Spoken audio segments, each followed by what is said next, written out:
Hey.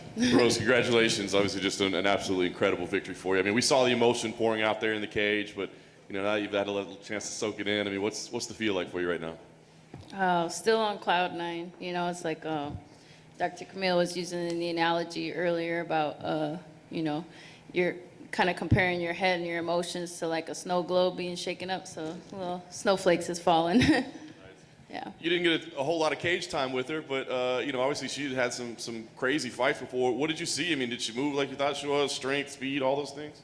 Yeah, I mean, she definitely was quick. I was expecting that. I was also expecting her to be very determined and very, just ready. And I was ready to go 25 minutes if it had to go to that. So, yeah, obviously it was pretty short, but I, got my range on her. I have really good timing.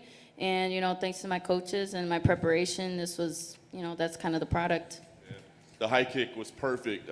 Did you go in like thinking that would be a weapon that you could use, or is it just something that you saw? Yeah, I've been building my dexterity and my legs a lot lately. It's just been something that's been happening over time. And, I have a Taekwondo background, and I have I think it's like the longest leg reach in the female division. I'm not 100% sure, but I think it's up there. So that's something that once we got Trevor's fundamentals in the jab and the boxing fundamentals for MMA, we just start adding in them Pat Barry kicks in there again. In the cage, you addressed everything that happened before the fight. I'm just curious, was it difficult? Did it break your concentration? Was it difficult, to not be talking about a fight anymore? We're talking about these comments that were made. Was that hard for you in the build-up for this? It was a little hard just because that wasn't my intent. I was just being myself and trying to talk about my history and stuff and my story. Nothing, never was personal against Weili. These are just, obviously, I don't know. Every opponent's a little different, and it kind of brings something out of you. But yeah, and never was my intent. But it's something that I was thankful for the obstacle to overcome that, because every champion goes through, I think, the ups and downs of people loving them and people hating them at the same time. So what steps do you take now, right? You openly talked about the pressures of being a champion and all that, but hey, now I'm ready for it, and it's clear it means something to you. But yeah. What steps do you take now to make sure that you don't reach that same place again? Just make sure that I give back, I have to kind of talk with my team and figure out exactly how I want to do that. I know that there's some things on the horizon. There's in May, there's a Earthship build that I was maybe thinking about participating in, but we'll see what's the best route of action going forward. Nice. Last thing for me, I'm sure you're going to want to enjoy this, and the great thing about being champions, you don't have to matchmake, right? They come to you, but is there anything that most appeals to you? I mean, do you feel like a rematch would be fun to make sure that, people know this is, you're the true champion, or do you feel like there's other names that make more sense? Is there anything you want to fight next? No one really, there's no obvious answer at the moment. I kind of want to see how, Carla and Jan play out. If that's next month, right? Yeah, so we'll see. Yeah. Rose over here, congratulations. Thank you. You're big about being the best version of yourself. Was this the best version of Rose Namajunas that we've ever seen in the octagon tonight? I would say so, yeah. Just everything, my discipline, my focus, my preparation, the team, just everything going into it. I just was myself the entire time. And how much did being in a similar situation at UFC 217 come into play? I know it's a different thing with Joanna, but kind of same situation. People were counting you out. You were a very good champion, and you showed up and showed out and closed the show that night. Is that something like, I've done this once, I could do it again? Or was it completely separate times in your life? Yeah, I think that, there were some similarities. There's always going into every fight, the natural human kind of thinking patterns are like, oh, last time it was like this, or this time it's gonna be like that. And, I just had to keep reminding myself that no expectations, I just was focusing on just performing and being my best self, and then whatever the result is, I can't control that, I just can only control how I react to things and just control my own emotions. So that's all I was focused on.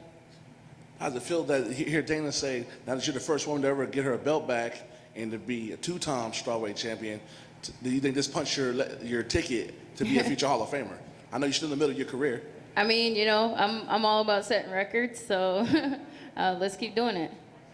So we safe to say that you're focused now on being the GOAT of the division? I don't know if that's always been my focus, If that happens, that happens. But for me, it's all about just doing whatever it is that I can to give back. Thank you.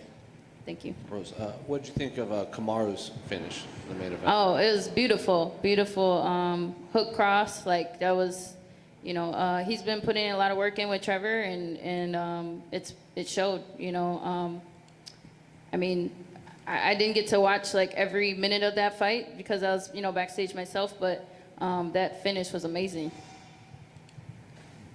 Hey, Rose. Hey, oh. Go ahead. Does getting the belt this time feel better than getting the belt the first time? Yeah, I think so. The first time, it definitely that was a whole unique experience in itself. I mean, it's almost like I don't like to play favorites with my fights, even my losses. They're all part of the journey, and I wouldn't take it back for anything. So, obviously, the first time was special in itself, but this time I really loved the experience going into this one and kind of having things to expect, but then not really at the end of the day, just kind of just going with it and going with the flow. Your teammate, Kamaru Usman, he predicted that you get the knockout on Embedded. Yeah. Did you know you were going to get the knockout?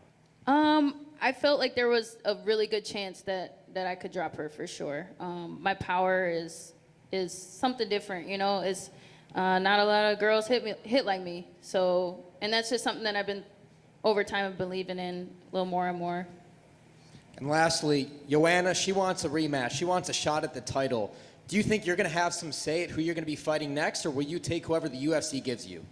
I mean, yeah, I could probably do whatever I want right now, So it's just a matter of what seems appealing to me at the moment. So it's just kind of have to let things settle, I think, for a bit.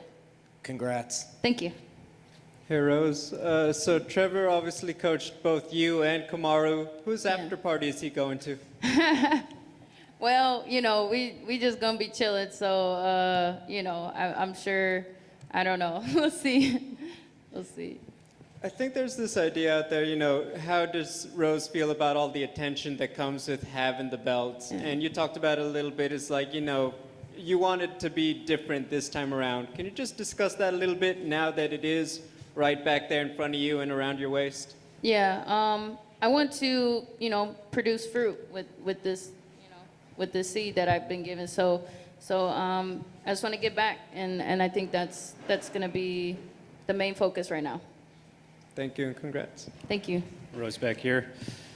Dana mentioned that he sounds a little bit interested in maybe a rematch with Weili right away. Is that something you think you should wait on, or would you be open to it? Yeah, I mean, we'll talk about it. It's understandable that she's pretty upset about how quickly it went and everything like that. But that was perfect time and everything like that. So I'll be open to it, and we'll have to see. And you're good friends with Valentina, who just wants to be insanely active as a champion. Are you hoping to be kind of the same way and just fight as much as possible at this point? Yeah, that's something that I've been wanting to be more active for a while now, but just roadblocks and life gets in the way, or just broken nose and all that stuff. So if that's what is in my path, I will do that. And last thing for me, you've been a solid part of history, obviously breaking these records and all this, have these great moments. Just for the women in mixed martial arts, and having been a part of the history, like I mentioned, what would you say has been the defining moment for women in MMA? The defining moment in women's MMA. Gosh, I mean, there's so many, right? You got Ronda Rousey, who opened the door for us into the UFC, and then you got and all of her amazing fights, and then Amanda Nunes, who took it to a whole nother level, and and then I guess I set my own record by getting this thing twice. So yeah, we'll see. I mean, I'm just like humbled and flattered to be a part of this whole journey and just be a part of it. Absolutely. Congratulations, Rose. Thank you. Rose, right over here. Yep. First of all, congratulations on a great performance. Thank you. The fans were showing you love all week, and it reached deafening points tonight as you got the belt wrapped around your waist. As one of the few people who ever get to experience that kind of moment, can you please describe how that made you feel? Made me feel so grateful and humble and blessed. Thanks, Rose. Thank you.